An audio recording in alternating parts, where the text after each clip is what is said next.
Alrighty, traders, this is Blake Morrow, and you are listening to the Daily Roundup webinar. I hope everybody's having a great trading session. It's been obviously very choppy, a lot of two-way action.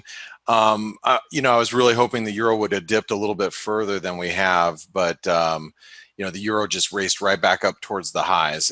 We got a little dip down to 117.30s, and I was really thinking we would have a bigger dip than that, but that just hasn't happened. And equities bounce back, dollar stays weak. That's the common theme. What I'm hoping for is that we do rally past 118 to 118 and change to the 118, like 30 to 50 level.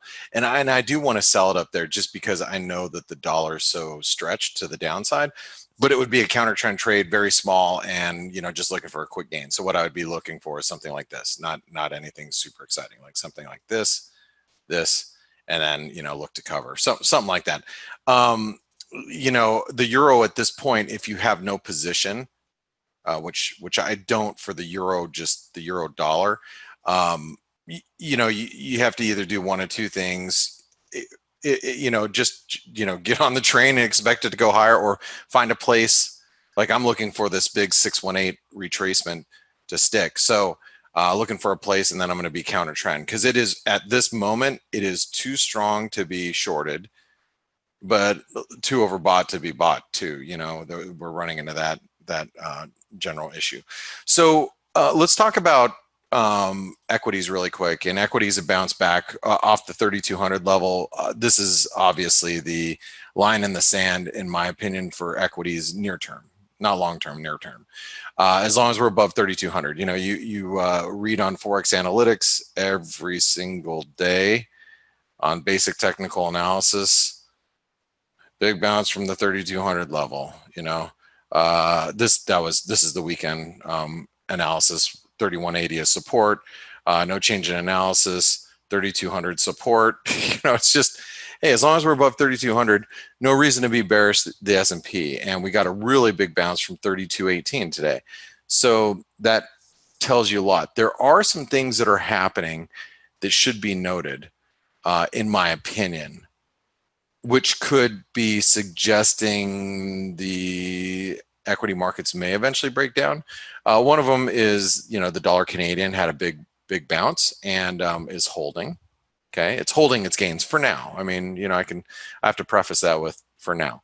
The dollar Mexican peso, big rally off the lows. It's holding for now. The Aussie's holding the highs. Okay, but not selling off yet. But it's still holding the highs. And you look at like the Aussie yen. It's below flag support now. It really just needs to break below 74.70 in my opinion.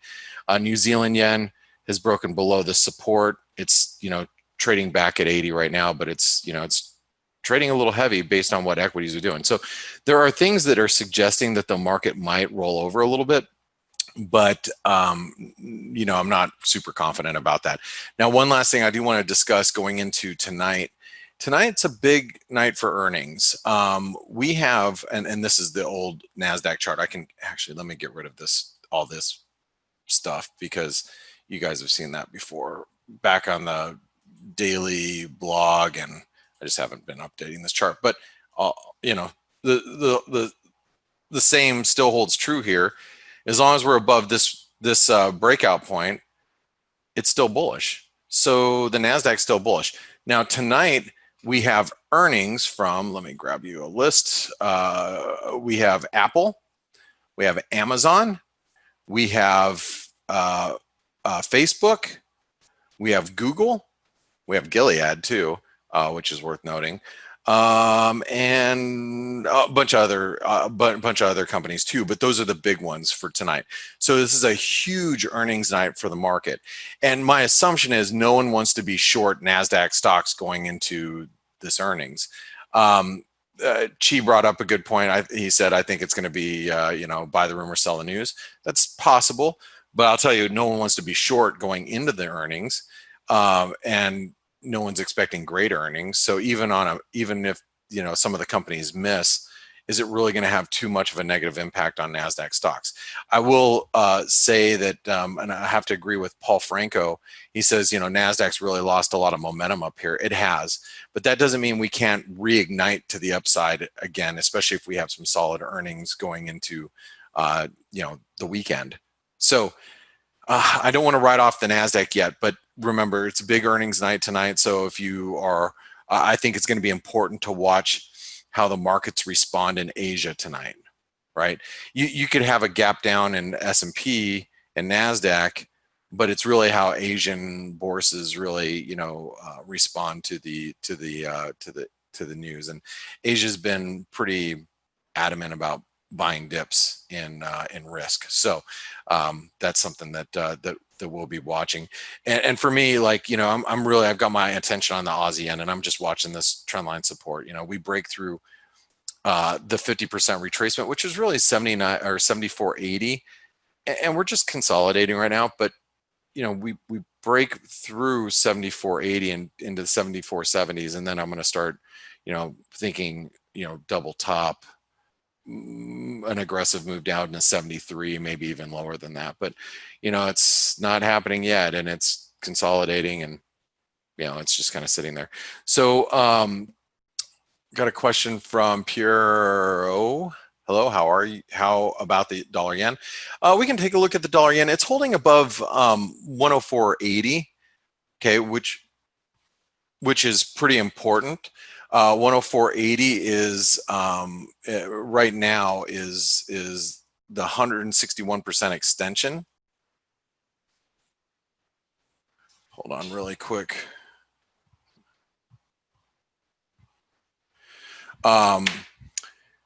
It's a 161% extension of this move. I still think that we're going to hit 104.50, quite possibly even 103.50. So we might be flagging, but we really have to break below 104.80 to turn bearish in the dollar yen. It's holding up pretty well, and I think a lot of that has to do with, you know, gold. I mean, yeah, gold is down today, but gold's still above the 1920 level. So you know, as long as gold's above 1920, I think it remains bullish. So if it remains bullish, it's probably going to weigh on the yen a little bit, meaning the yen, dollar yen will trade pretty heavy. So Martin says, Blake, it's also notable that pound dollar is playing catch up with the euro. Yeah, yeah, it is. The cable actually has had a, you know, really, really strong rally, and it's, in my opinion, holding the dollar down pretty good. But we are up at channel resistance. This is what we talked about this morning, right? Let me just grab our numbers from the bias chart. Resistance 130.50. Oh, we're here. So yeah, I mean, you know, we're at 130.50 resistance right now. So, you know, will the cable, you know, stall up here? I think there's a good chance that it does. You know what I mean?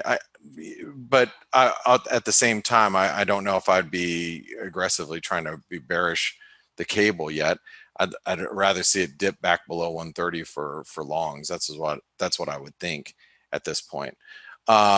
Jason says, you think the euro goes straight to 120 and beyond? Doesn't appear to be any catalyst for the dollar to bounce at this point. You know, I think it's gonna be a lot of back and forth. So I think the euro is going to do one of these. You know, if I had to guess, you know, dot dot dot dot dot, you know, like that, and then eventually rally. You know, we're gonna, because remember, sentiment is really extreme right now, both for the dollar and for the euro. So, and you know, we have a lot of technicals that are overbought and whatnot. So, or overbought or oversold. So I think that we're going to have to see some, you know, consolidating before a continuation. But you know, hey, I can definitely build the case for a weaker dollar. You know what I mean? So, and yeah, Martin says, and we also have end of month flows, which by the way, Barclays just reported this morning that end of month flows are supposed to be dollar negative, but you know, they might be getting some of that flow out of the way right now. Anyway, guys, if you're listening to this after the fact, that means you're probably not a ForexAnalytix subscriber, so make sure you try it out. It's only $1 for 10 days. And then for those of you that are and you're listening to me live right now, thank you so much for your continued support ForexAnalytix. Appreciate it. And I'll see you tomorrow morning on the FACE webinar. Thanks, everybody. Have a great one.